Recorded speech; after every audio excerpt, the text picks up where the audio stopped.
Look at this. Someone had this made for me and sent to me.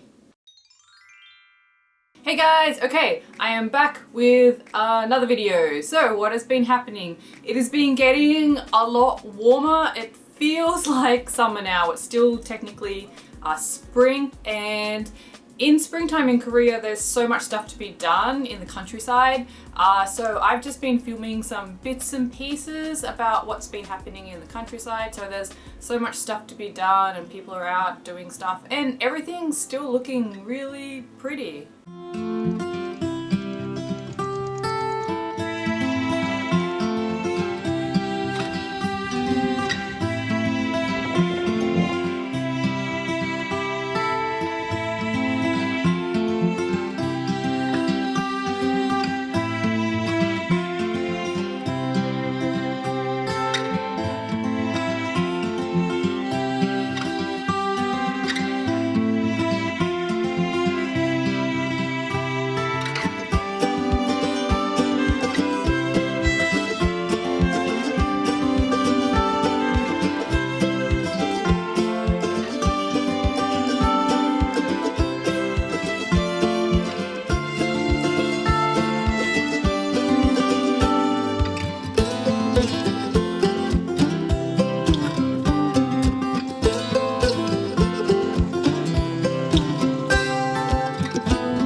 Like I said, it's getting really hot here, and the countryside is a lot more old-fashioned than sort of cities in Korea. So people don't use aircon that much, and when it's really hot, people tend to go outside and sit in the shade on these sort of like bench table things.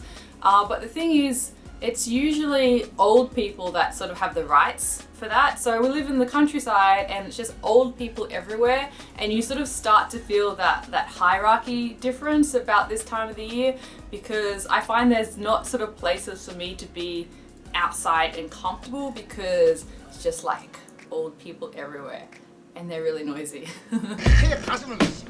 한참 경사서 본소에서 내놨더라니까. 배달했다고 자면서 까만 지르고 싸만 지르고 노도 안 하고 그런 시간을 많이 끌긴기라. 찌는 그 이유는 빨리 나와야 돼. 그 일단은 나오고 제니 못 자는. So if you watch our main YouTube channel, My Korean Husband, which is of course with Hugh, my husband, you would have seen our video about us moving to Seoul next week, like really soon. So I'll link the video here and in the description box and you can check that out. So we found somewhere to live in Seoul, in Hapjeong, which is a really cool area, and yeah, next week we're moving. Okay, so Jiwoong and Catherine asked, what are you most looking forward to for living in Seoul, and what will you miss about your current house?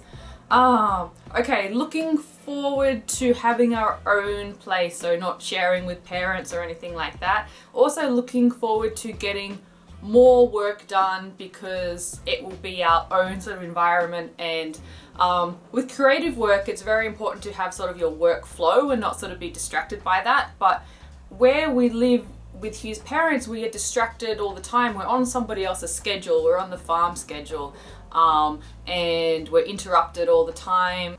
They have a little shop at the front of the house, so there's people coming in and out. There's ajishis drinking all the time, literally right outside my office. Anybody that follows like my Twitters would have seen me complain about this. There's so many distractions for us here because it's not our own space and it's sort of a community and there's people coming and going, and it's not good for creative work. So I'm looking forward to having our own space and actually be quieter than here. I'm also looking forward to being somewhere that's a younger vibe, especially where we're moving is sort of can be called a little bit more hipster, like a cool area like that. So I'm looking forward to being in that sort of creative energy vibe and meeting other people that are doing interesting stuff as well. So of course I'm going to miss like the countryside nature and all that type of stuff. I'm going to miss riding my bike around the countryside. I'm going to miss our farm cat.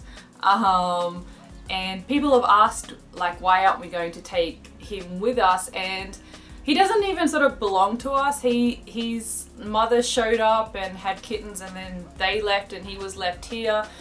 He's not tame, like he loves me and he's very affectionate to me, but he's not a tame cat and he would not do well in a small apartment in Seoul.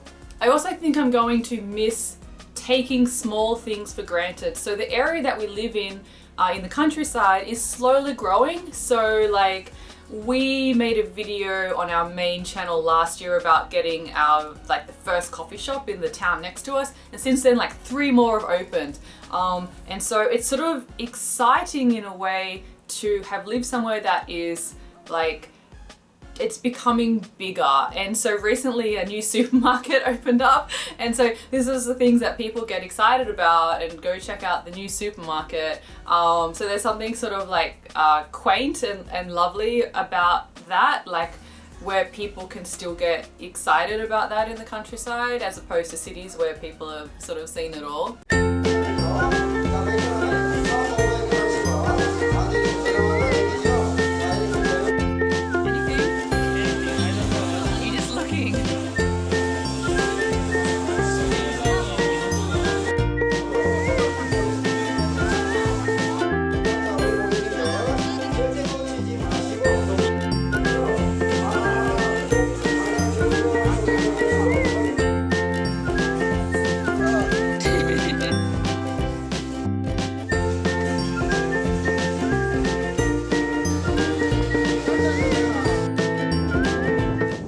That I won't miss is the wind here. So I've mentioned before that we pretty much live in a wind tunnel because we're surrounded by these mountains and the wind blows through, and we've had weeks and weeks of just like every few nights getting this crazy wind that comes through and destroys stuff. It's not just like, oh, it's just like a bit of wind. It destroys stuff. People don't get sleep. There'll be nights where I just literally don't get any sleep at all. So yeah, I'm not going to miss that. It's the middle of the day and it's still so windy. Look at this greenhouse, it's destroyed. It's not ours, it's the neighbours. 안녕하세요.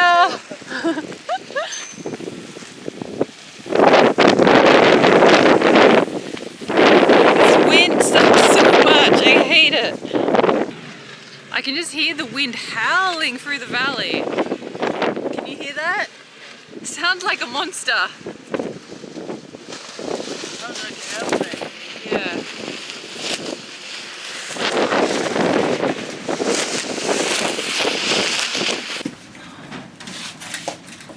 It's nighttime and the winds are still crazy and we've got to bring plants inside. Oh my god. These winds just won't stop.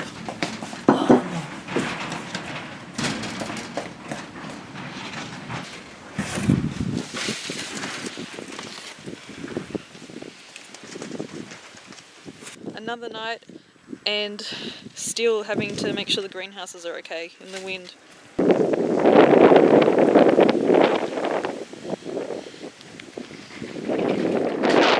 Okay, I have a question from Ali who asks, when did you first realize that drawing was something that you wanted to do in life? When I was very young, so I was always artistic when I was young, so just from a very early age I think I was like, I want to be an artist, I want to be an artist. From the time I was 16 I was trying to do that, but much more in the sort of traditional way, which is very difficult, and the Australian art world is very difficult to break into. So I gave that up at one point and then I came back doing comics and that type of thing, and now work as an artist. So yeah, this is what I'm talking about. I'm trying to film and there's stuff being dropped off or something in the store that's just here, and it's really noisy. Okay.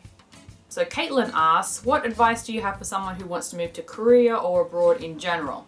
I think for Korea, I think you can't come with too many expectations. So I've definitely seen this happen before where people have this idea of what Korea is and it's been influenced, you know, maybe by dramas or K-pop or other stuff like that, and they come to Korea and they expect it to be a certain way and they get really disappointed.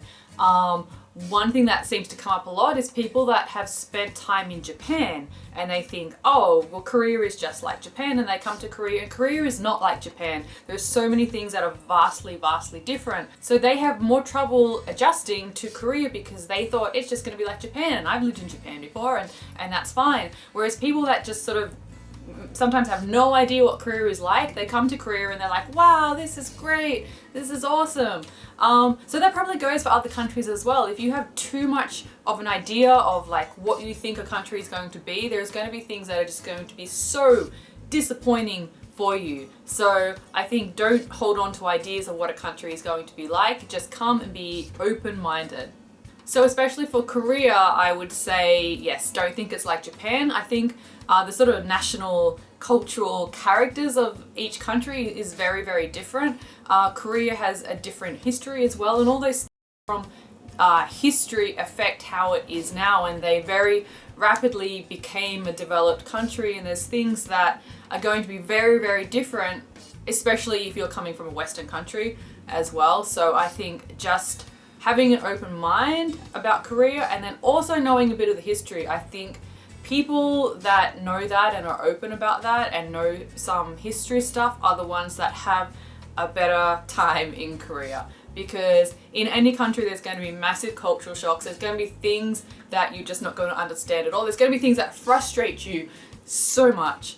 So you just can't come with a narrow mind. People that come to Korea with a narrow mind are the ones that are absolutely miserable. Okay, I also finished another painting recently in my series of blossoms and bees like that. You can see the little bees and the top one there. So yes, that's one I did recently. I've been enjoying doing these ones. So make sure you check out the Nicholalala webtoon online webtoon, and if you are enjoying it, then make sure that you comment or like or share. All those things lets Line Webtoon know that you're enjoying the webtoon and means that I can keep continuing it. So depending on if I do a video next week or not, this might be the last time in this room. I'm not sure. We will see. I'm definitely taking like all this stuff to Seoul, but yes, things are going to be different. I'm going to be showing you so many different things in Seoul. How exciting. So please subscribe to this YouTube channel if you haven't already, and check out the webtoon, and I will see you later. Bye. And I'm going to leave you with some footage of how giant marshmallows get made in the countryside.